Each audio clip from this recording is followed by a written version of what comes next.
নওগাঁ মহাদেবপুরে মিথ্যা মামলার প্রতিবাদে সংবাদ সম্মেলন করেছেন কামরুল হাসান নামে এক ভুক্তভোগী।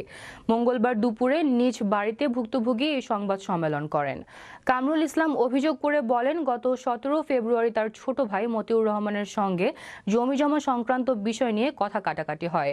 বিষয়টি স্থানীয়রা নিষ্পত্তি করে দেন, কিন্তু পরবর্তীতে মতিউর রহমান বাদী হয়ে মহাদেবপুর থানায় একটি মামলা দায়ের করেন। তিনি বলেন, সম্পূর্ণ মিথ্যা, ভিত্তিহীন, ফাঁসানোর উদ্দেশ্যে তাদের বিরুদ্ধে মামলা দায়ের করা হয়েছে। উক্ত সংবাদ সম্মেলনে কামরুল হাসান, নজরুল ইসলাম, আব্দুল মান্নান, সাইফুল ইসলাম, তোফাজ্জল হোসেন, আইনুল হক সহ স্থানীয় গণ্যমান্য ব্যক্তিবর্গ এ সময় উপস্থিত ছিলেন। গ্রামের কামরুল এবং মতিউর জমি সংক্রান্ত বিষয় নিয়ে একটু তাদের মধ্যে ঠেলাঠেলি ধস্তাধস্তি হওয়ার পর শোনা যায় যে মতিউর বাদী হাসপাতালে ভর্তি ছিল। কিভাবে হাত কাটলো, কেমন করে কাটলো, এগুলো আমরা কেউ অবগত নই।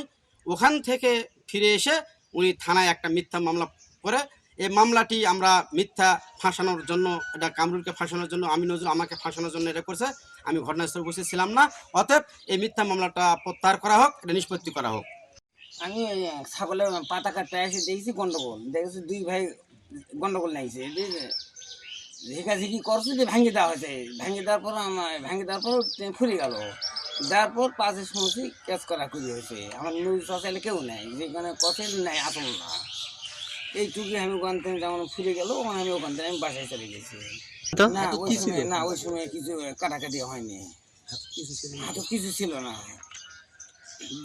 মারামারি কিছু হয় নাই।